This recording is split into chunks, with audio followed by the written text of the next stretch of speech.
Ethan Marshal, a U.S. Marshal, is stopped by police who mistake him for a suspect. He stays calm, shows his badge, and exposes their bias.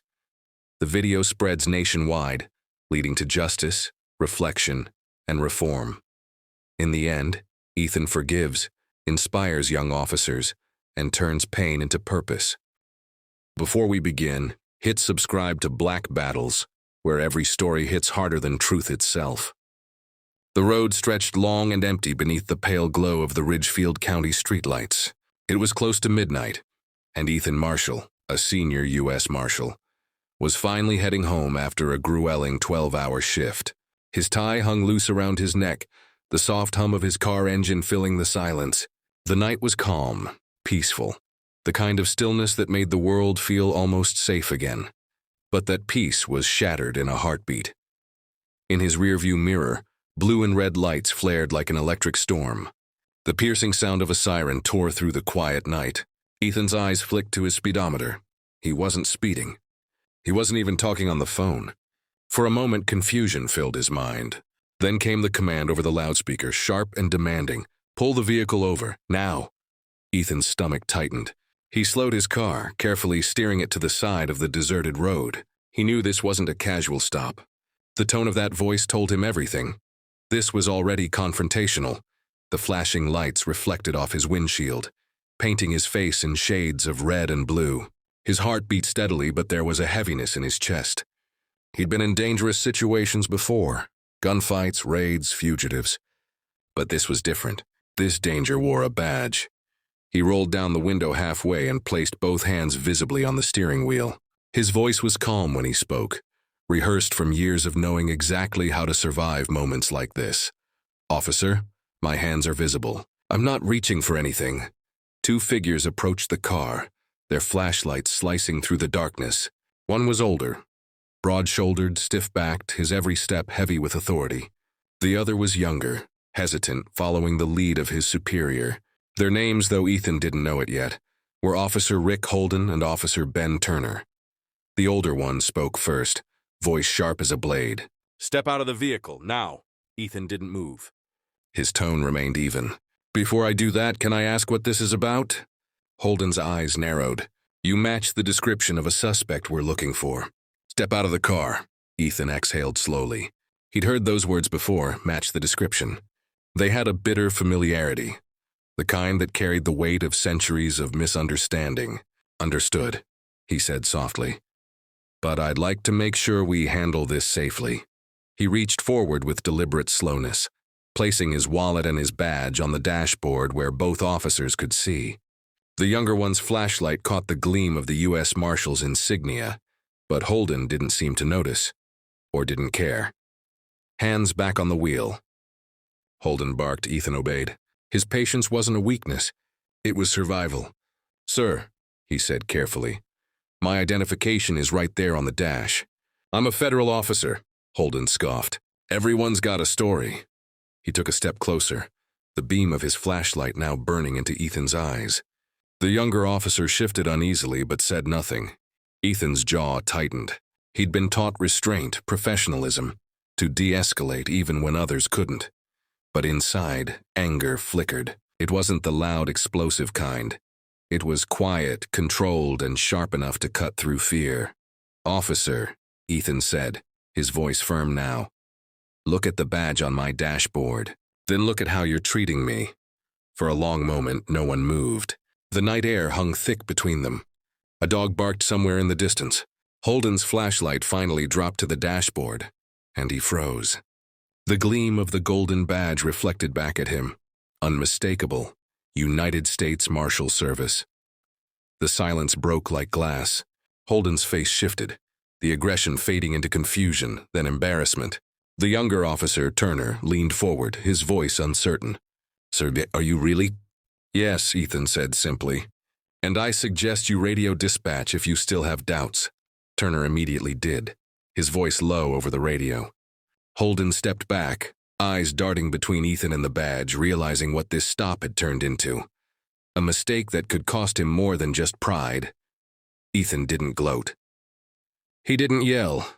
He just sat there, steady as ever, watching them wrestle with their own guilt. The siren still flashed behind him, but now it looked different. Not authority, but irony.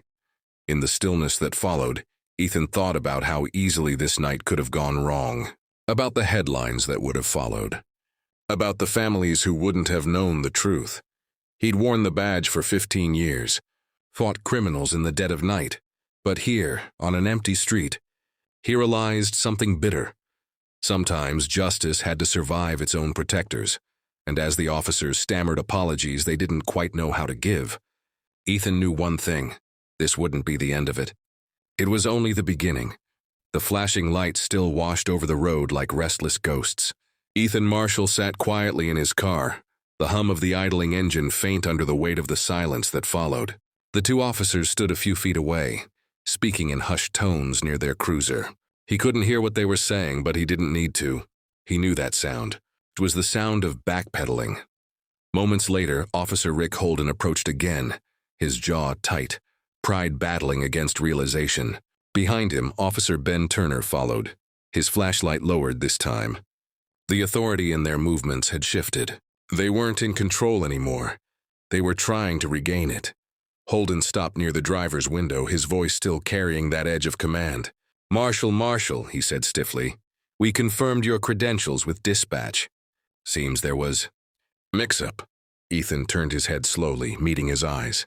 A mix-up? He repeated quietly, the words tasting bitter on his tongue. That's one way to put it. Holden cleared his throat, his expression defensive. You have to understand we were acting on a description. Standard protocol. Ethan's gaze didn't waver. Protocol, he said evenly, doesn't explain why your hand was on your weapon when you walked up to my window, or why you ignored the badge that was right in front of you. For a brief second, Holden's face hardened again like he wanted to push back, but he didn't. Turner shifted awkwardly behind him, his conscience written plainly across his young face. Sir, Turner said softly, we didn't mean any disrespect. It was a tense call. There was a report of a car matching yours near a break-in. The suspect was armed. Ethan nodded once. And that justified assuming I was him? Neither officer answered. The only sound was the rhythmic flicker of the cruiser's lights reflecting off the damp asphalt. Holden finally exhaled, frustration leaking through the cracks in his pride. You've got to see it from our side, Holden said, his tone sharpening again. We walk up to a car at night. No idea who's inside, no backup. Every stop could be our last. Ethan's eyes narrowed slightly. I see it from your side every day. I wear a badge too, but the difference, Officer Holden, is that I don't forget what the badge is supposed to mean. That struck a chord. Turner looked down. Holden's jaw clenched. Ethan's calm wasn't arrogance, it was control. The kind of control that came from years of training, but also from years of being tested in ways most men in uniform never were.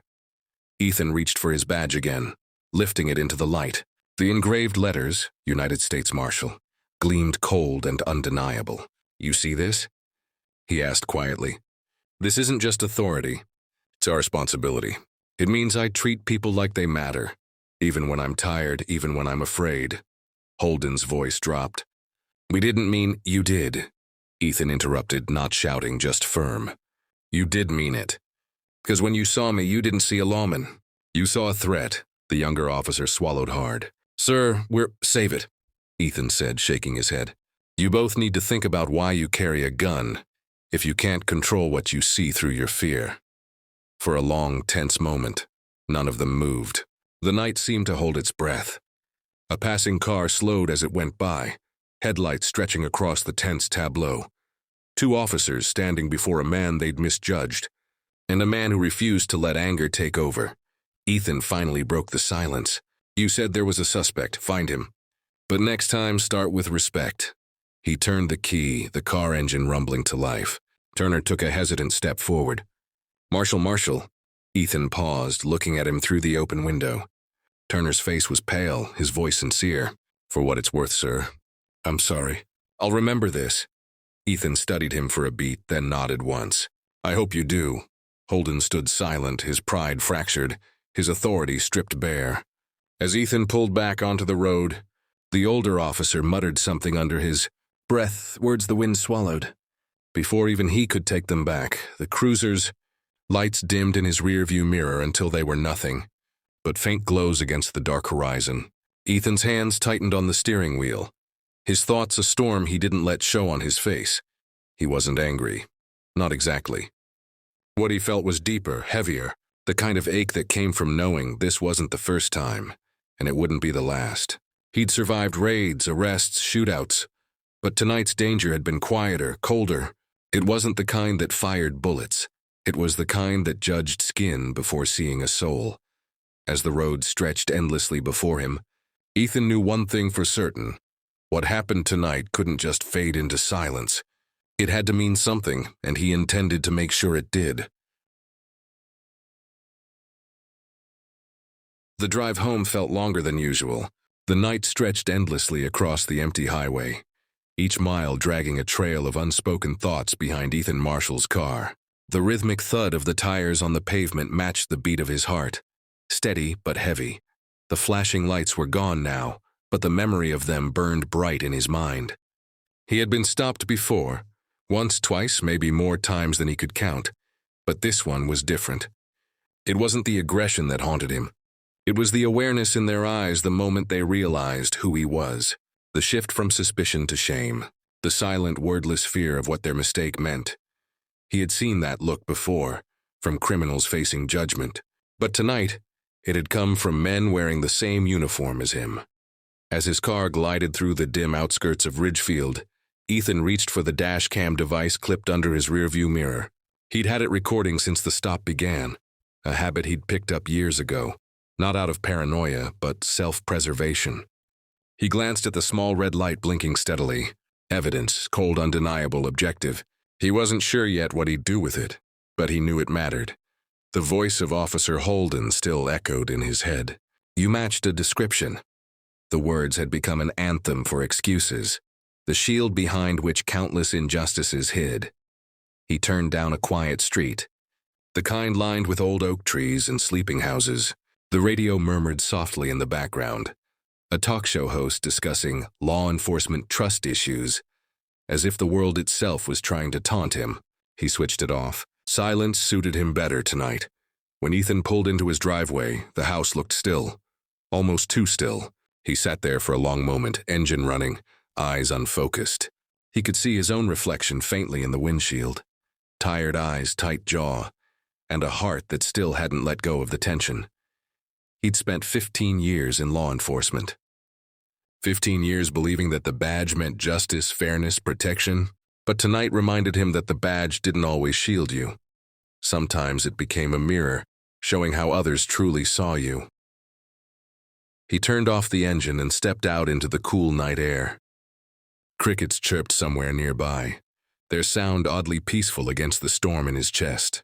He walked up the steps to his porch, his mind playing the stopover and over again in fragments. The flashlight, the voice, the doubt. Inside, the answering machine's red light blinked. A message. He pressed play. Hey, Marshal, it's Agent Claire Simmons. Just checking in. Heard something strange over dispatch tonight about a traffic stop near Ridgefield. You good? Call me, Ethan exhaled softly. Even when she tried to sound casual, Claire's concern was unmistakable. She was his closest colleague, one of the few who truly understood how the system could turn on its own. He sat at the kitchen table, phone in hand, and thought about calling her back. But instead he opened his laptop. He inserted the memory card from his dash cam and hit play. The footage was raw. The flashing lights filled the screen. The officers' voices were harsh and commanding. Ethan watched himself on the screen, calm, composed, deliberate. And then came the moment, the pause. The instant Holden saw the badge, the flicker of realization, the shift in tone. It wasn't just a mistake. It was a revelation, one captured perfectly by the lens. He replayed it twice, not for anger, but for clarity. Then he leaned back in his chair, staring at the ceiling. His house was quiet, but his thoughts were loud. He knew the video would matter. He also knew it would cost him. Public scrutiny, departmental tension, the questions. Why record it? Why go public? Why not handle it quietly? But silence never changed anything. Silence only lets the next stop happen. He thought of Turner, the younger officer. The look on his face when he said, "I'll remember this." Maybe there was still hope somewhere in that department, but hope didn't fix systems. Action did. His phone buzzed again, another message from Claire. "If this was what I think it was, Ethan. Don't let it slide," he smiled faintly. "I wasn't planning to," he murmured to himself.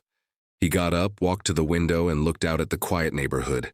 Somewhere out there, 2 officers were probably sitting in their patrol car, replaying the same night in their minds. One angry, one ashamed. He didn't hate them, but he couldn't excuse them either, because tonight had revealed something larger than 2 careless men. It had revealed a truth that everyone saw but few dared to confront, that justice wasn't blind, it was selective. Ethan knew this wasn't just an encounter. It was a story that demanded to be told, and tomorrow he'd start telling it. Morning sunlight spilt through the blinds, cutting golden lines across Ethan Marshal's kitchen table. His coffee sat untouched, growing colder by the minute as he stared at the paused image on his laptop screen. His own face, caught in that moment of disbelief, frozen between restraint and rage. He hadn't slept much. Every time he closed his eyes, the blue and red lights flashed again in his mind. He'd thought of turning the video over to Internal Affairs immediately, but he knew what that would mean. Endless paperwork, denials, whispered hallway conversations, and the quiet kind of punishment that didn't need words. Still, the truth deserved air. His phone buzzed. It was Agent Claire Simmons. "Morning," he answered quietly. "You okay?" she asked. "Define okay," he said, forcing a tired smile. "I saw the footage," she continued. "You sent it last night before I could call. Ethan, this isn't small. Those were local officers, right?" "Ridgefield PD," he replied. "Young guys. One was named Turner. The other—" "Holden," Claire's voice hardened. "Holden, of course. He's had complaints before, excessive force, profiling. Nothing ever sticks. That's why this one will," Ethan said. "I've got everything on record." There was a pause. "Are you sure you want to take this public?" Claire asked. "You know what happens when a federal agent embarrasses a local department." Ethan leaned back, staring out the window at the quiet street. "Claire, if I don't, I'm no better than them." After a long silence, she said softly, "Then I'll back you up." By noon, the video was in the hands of the Internal Affairs Bureau. By evening, someone had leaked it. It started small, a local journalist posting a 2-minute clip on social media with the caption, "Federal Marshal pulled over, harassed by local police, until they realize who he is." The video spread like wildfire. Within hours, millions had watched it. Comment sections air-filled with anger, disbelief, and debate. Some called Ethan a hero for staying calm.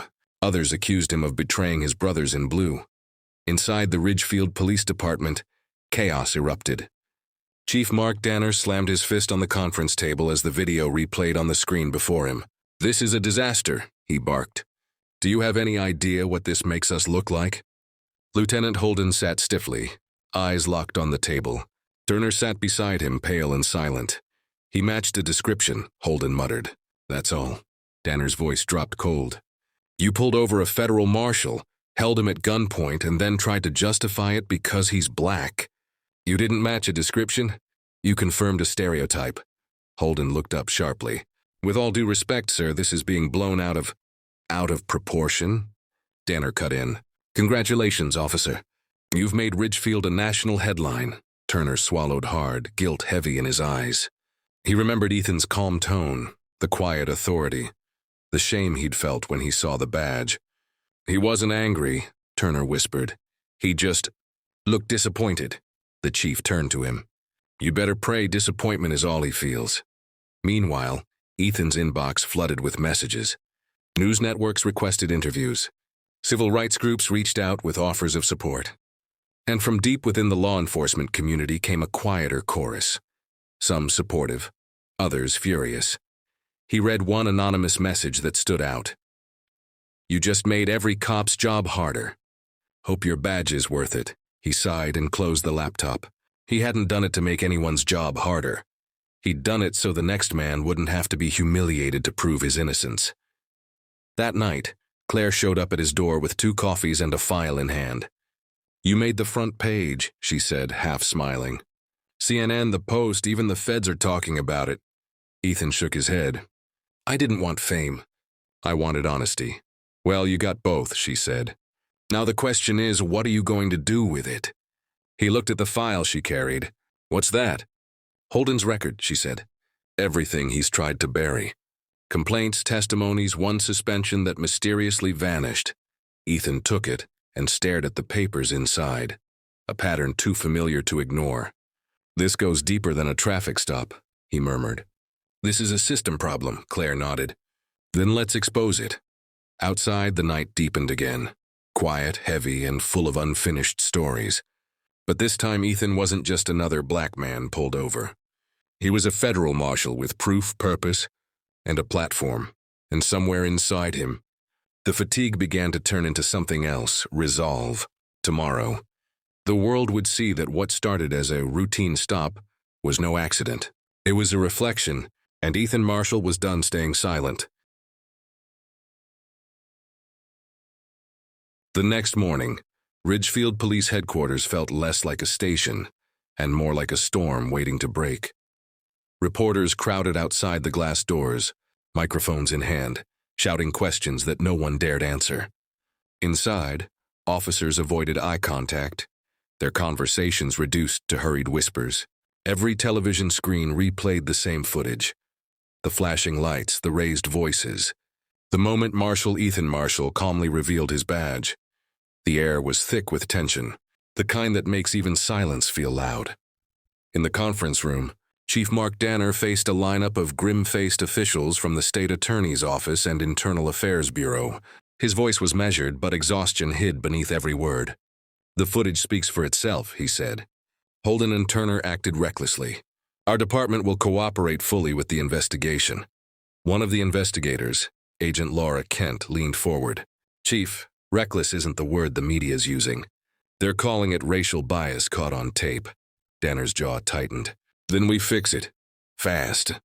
Across town, Ethan sat in his car outside the federal building, staring at his reflection in the rearview mirror.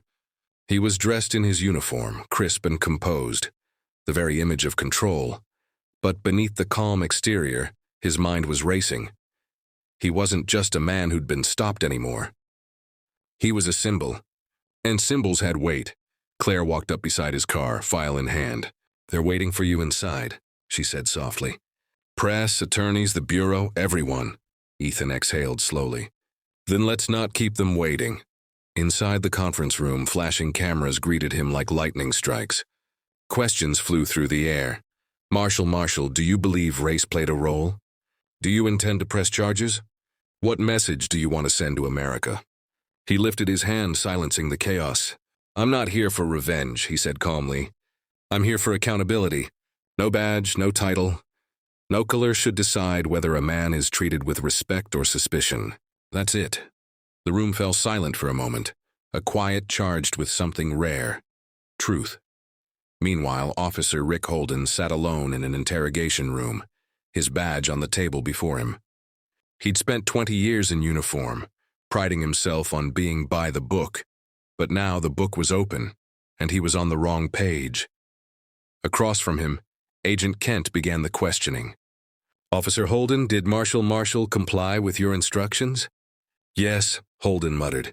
Did he show aggression of any kind? No. Then why did you draw your weapon? Holden hesitated. The truth was ugly. He fit the description. Black male, late 30s, dark sedan. I acted on instinct, Kent's voice cut through the air. Instinct or bias? Holden looked up sharply. You think I'm racist? I think, she said coldly. You stopped a federal officer because you didn't see a man, you saw a threat. Holden leaned back, silent now. For the first time, I realized what it meant to be on the wrong side of a badge. That evening, Ethan returned home to find dozens of messages on his phone.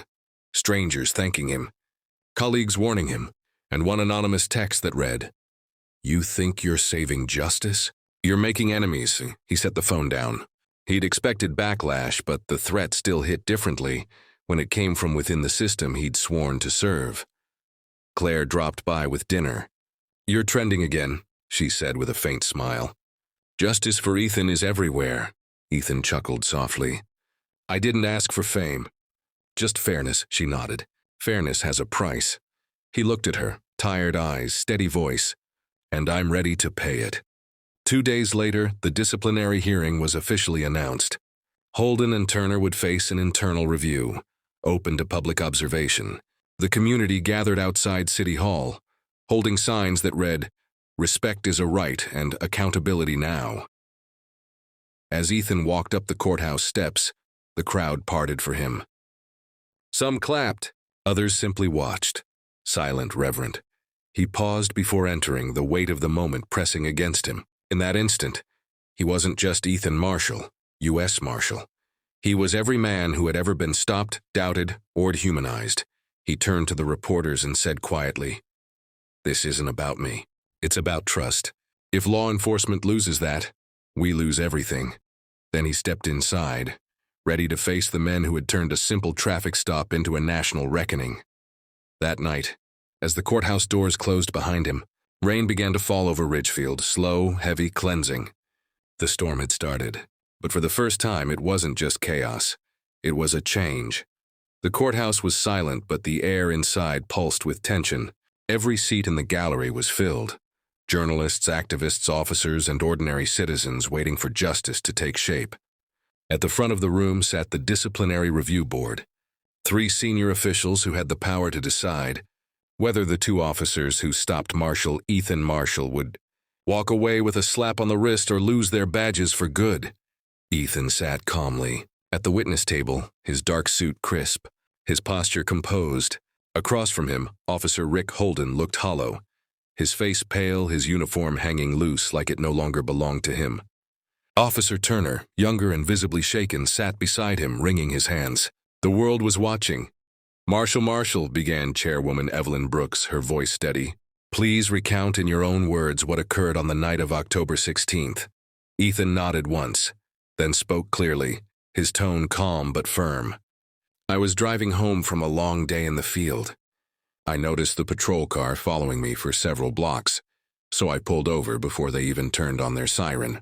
From the moment the officers approached, their posture was aggressive. I was told to show my hands before they even explained the reason for the stop. He paused, letting his words hang heavy in the air. I complied, he continued, because I know what hesitation can look like when you have my skin color. A murmur swept through the courtroom. Ethan's gaze never faltered. I placed my wallet and badge on the dashboard, visible and open. Still, Officer Holden kept his hand on his weapon. I asked calmly why I was being stopped. He refused to answer. When I finally identified myself as a U.S. Marshal, the tone changed instantly. Fear, confusion, then silence. He leaned forward slightly. But the damage was already done. When it was Holden's turn to speak, the room held its breath. His lawyer gave a brief nod, signaling him to stand. Holden cleared his throat, but his voice was rough, strained by sleepless nights and public outrage. I've served 21 years in this department, he began. I've been in situations where hesitation could cost a life. That night I thought I was doing my job. Chairwoman Brooks tilted her head. And when you realized you were wrong? Holden hesitated. I panicked, he admitted. You realized I wasn't seeing a suspect. I was seeing a stereotype, and that's on me. The courtroom stayed silent. Even the clicking of cameras stopped. Ethan watched him quietly. Not triumphant, not angry, but weary. He didn't want humiliation. He wanted honesty, and for the first time he saw it flicker across Holden's face. Turner spoke next. His voice trembled. I was the one who radioed dispatch. When I saw the badge, I felt ashamed. I should have stopped Holden sooner. I didn't, I froze. Tears welled in his eyes. He told me once that hesitation kills. But that night, obedience did. The words struck the room like thunder. Agent Laura Kent from Internal Affairs stepped forward to present the body cam footage. The lights dimmed, and the video played on the large screen. The grainy view from the dash, the flashing lights, Holden's harsh voice, Ethan's calm response, the metallic click of a safety being released. The tension in the room grew unbearable. Then came the moment, the reveal of the badge. The silence that followed felt louder than any sound. When the lights came back on, no one spoke for a full 10 seconds. Then Chairwoman Brooks said quietly, "We've seen enough." She turned to the officers. You swore an oath to serve without prejudice, to protect without assumption. You failed. Her gavel struck the desk sharply. Officer Holden, Officer Turner, the board finds you guilty of misconduct and violation of procedural and ethical standards. Effective immediately. You are suspended without pay pending retraining and review. Gasps echoed through the room. The decision wasn't jail time, but it was justice, visible and undeniable. After the hearing, reporters swarmed Ethan as he stepped outside. Marshal, do you believe justice was served? Someone shouted. Ethan stopped on the courthouse steps and looked out at the sea of flashing lights and expectant faces. Justice isn't about punishment, he said quietly. It's about acknowledgement. Today, the system admitted it was wrong, and that's where change begins. The crowd erupted in applause. Across the street, Claire watched him with quiet pride. For a moment, the chaos faded, replaced by something lighter. Hope. Ethan took a deep breath, the cool air filling his lungs. The sky above was clearing, the clouds thinning. It wasn't over, not by a long shot. But for the first time, he felt that maybe, just maybe, the truth had been heard. And that was enough for now. The courthouse steps had never felt heavier beneath Ethan Marshal's boots. The storm was over, or at least the loud part of it was. The reporters had left, the headlines had shifted, and Ridgefield was slowly settling back into uneasy silence. But silence wasn't peace, not yet. A week after the hearing, Ethan returned to his office at the Federal Building. The walls were the same. The flag still hung behind his desk, but the air carried a new weight, the kind that comes after you've spoken a truth the world didn't want to hear. His inbox overflowed with messages. Some were from strangers, thanking him for his courage. Others were from officers, men and women in uniform who had quietly written, "You made me rethink how I see the badge." Those were the messages that mattered most. He opened an email from a police academy instructor in Chicago. "We showed your traffic stop footage in class today. Half the room was in tears. The other half was in silence. I think you changed something." Ethan read it twice. Then he leaned back, eyes closed, letting that single sentence wash away weeks of noise. Later that afternoon, Claire Simmons walked into his office carrying 2 coffees. She dropped one on his desk and said, "You've been quiet lately." "That worries me," Ethan smiled faintly. "I've just been thinking." "That's what worries me," she said with a grin. "Your thinking means something big is coming." He looked out the window. Below, the city moved, people walking, cars honking, life continuing like it always does. "I keep asking myself one thing," he said softly. "What's next?" Exposing a few officers doesn't change a system. Change has to start with how we teach the badge. Claire nodded slowly. "You're talking about training reform?" "I'm talking about empathy," he said. "I want to work with new recruits, not to lecture them, but to remind them what wearing this badge really means. It's not power, it's their responsibility." Claire studied him for a long moment. "You'd make a good mentor, Ethan. A hard one, but a good one," he chuckled. "Maybe both." The following week, he drove to the Ridgefield Police Academy, the same department that had once stopped him. Chief Danner had extended the invitation personally. It was a symbolic gesture, but one that mattered. As Ethan walked through the academy doors, 100 young cadets turned to look at him. Some recognized him from the news. Others only knew the story. He stood before them, hands in his pockets, calm but commanding. "I'm not here to shame anyone," he began. "I'm here to talk about what happens when fear replaces respect." The room was silent. Even the air seemed to listen. He continued, "That night I wasn't angry. I was disappointed. Not because I was treated unfairly, but because those officers forgot what the badge stands for. They forgot it's meant to protect everyone, not just the people who look like them." He paused, scanning the faces before him. Young, uncertain, eager. "If you take anything from my story," he said quietly, "let it be this. The power you hold isn't in your weapon. It's in your restraint, your calm, your humanity. Every time you stop someone, you're making a choice, to see a person or to see a profile." A young cadet raised her hand. "Sir, did you forgive them?" Ethan smiled faintly. "Forgiveness isn't about letting someone off the hook. It's about freeing yourself from the weight of anger. So yes, I forgave them, but I won't forget." because forgetting means it could happen again. The room was still. Then slowly, the cadets began to clap. Quiet at first, then stronger, echoing through the hall. For the first time since that night, Ethan felt something that had been missing for months: peace. Later that evening, he visited the spot where it had all happened. The stretch of road where blue lights once flashed, where fear and authority collided. The sun was setting now, painting the asphalt gold. He stood there for a while, hands in his pockets, watching cars glide past without stopping. Claire's voice echoed in his memory. Fairness has a price. He smiled to himself. Maybe it did, but it was a price worth paying. He looked up at the fading sky, a quiet determination settling in his chest. The fight for justice wasn't over. It never would be. But as long as men and women in uniform were willing to learn, there was hope. Ethan turned toward his car, the last rays of light reflecting off the badge on his belt, a symbol not of power, but of purpose. And for the first time in a long time, he didn't just feel like a lawman. He felt like a man who had finally found peace through truth. The end.